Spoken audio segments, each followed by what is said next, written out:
Miss Aragon here, and I'm going to teach you how to sweat solder today. The first thing that I want you to do is make sure once you have your two pieces, we're pretending this is the bottom of my ring and this is the top layer of my ring. They need to be filed and sanded. Alright, sand starting with 220, 320, then 400. Your metal needs to be clean and smooth. And all the filing needs to be done before you solder these two pieces together. Then you're going to come to me, show me your pieces, and I'm going to give you a little pallion of solder and a film canister. Right, it's up to you to cut this up. These are not regular scissors. Note how they're really long in the handle part. These are called metal shears, and you can find these and return them to the film cabinet. Not to the film cabinet, sorry, to the tool cabinet. Alright, I'm going to show you how to cut your solder, because you can't use this whole piece. You want to cut it into little pallions, is what the little squares are called. So what I'm going to do is I'm going to start by cutting thin slices of solder, but I'm not cutting all the way through.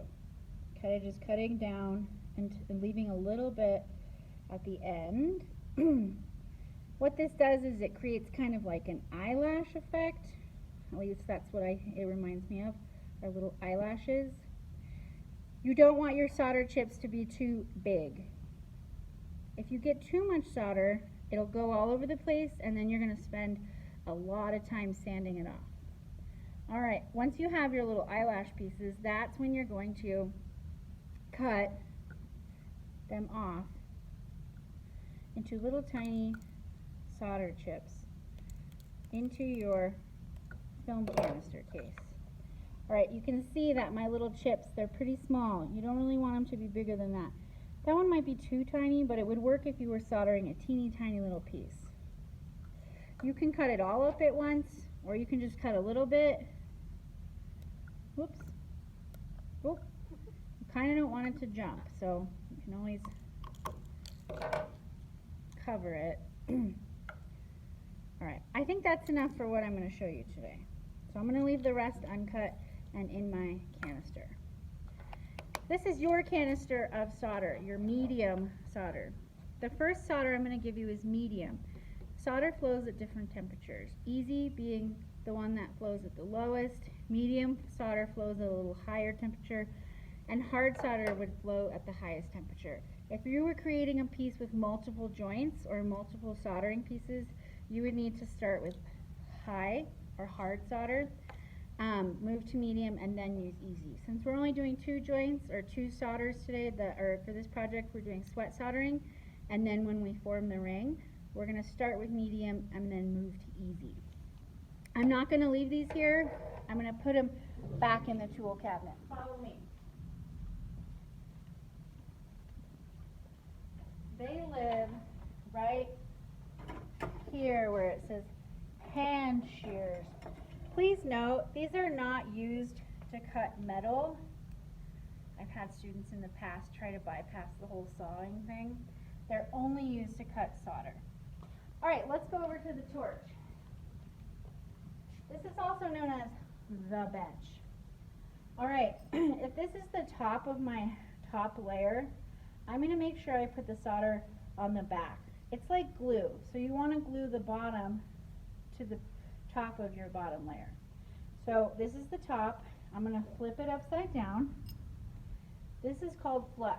Solder does not flow unless you have flux. Flux has two jobs. It's kind of like glue, and it kind of helps keep the metal clean, because solder will not flow on dirty metal. I'm going to take a couple pieces using, these are what these little steel tweezers are for. I'm going to take a couple pieces and gently place them on my piece of metal, my top layer of my ring, or whatever you're sweat soldering.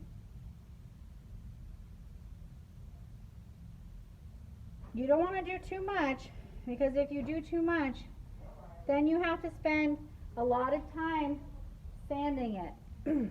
Okay, I think this is going to be good for what we're doing.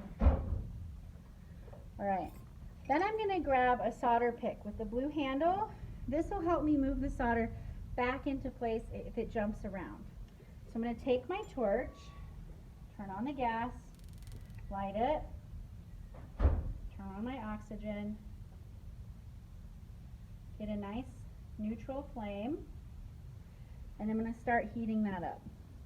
You can see the flux. Oh, my solder's jumping, so I'm going to switch my hand, my torch hand, and move the pieces around.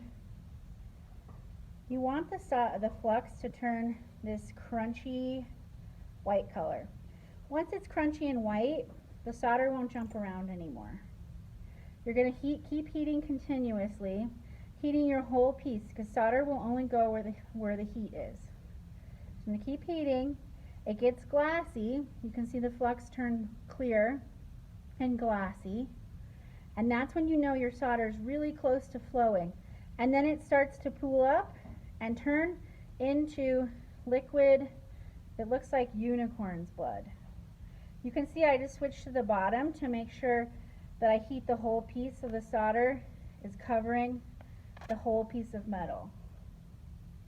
Okay, then I'm going to turn my oxygen off and my flame off.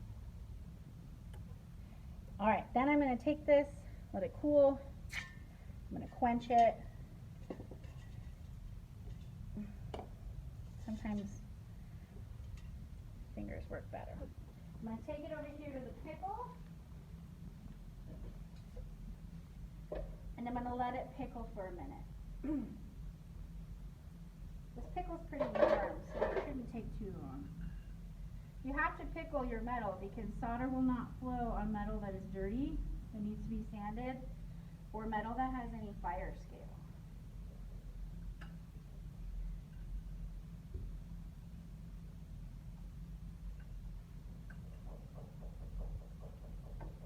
Alright, we're going to just let that sit for a minute.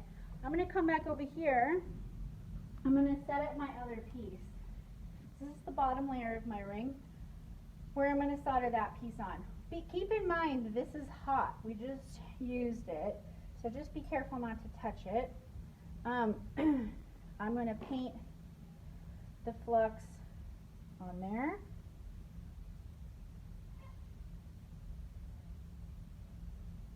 Okay. While I'm waiting for that to dry for a second, I'm going to go grab my piece out of the pickle.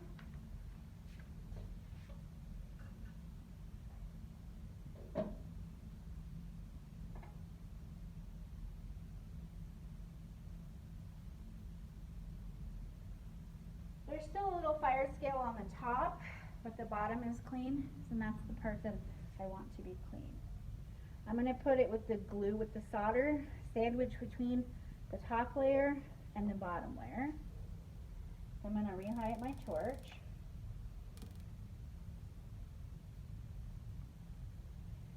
And since this is a bigger piece of metal,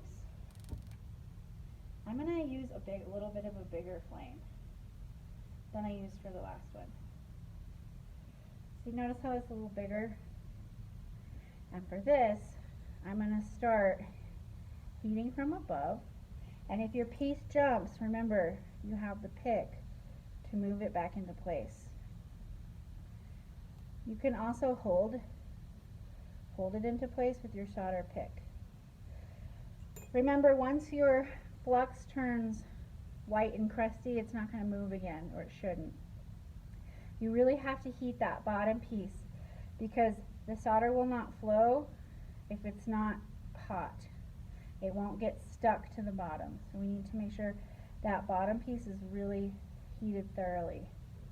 And that's where heating from the bottom comes into play. You can move between heating it from the top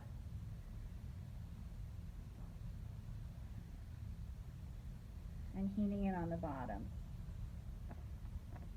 So we want the solder to flow down.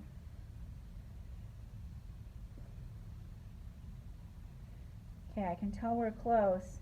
The way you can tell, oops, my piece moved a little bit.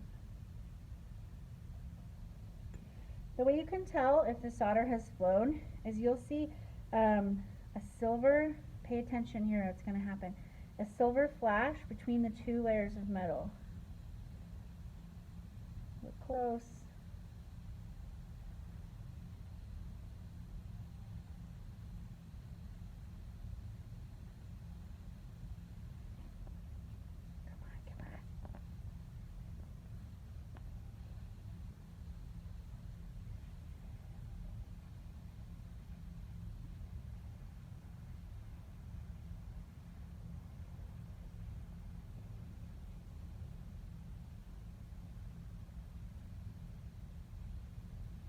I see it. It's kind of hard to tell. At least I thought I saw it. There we go.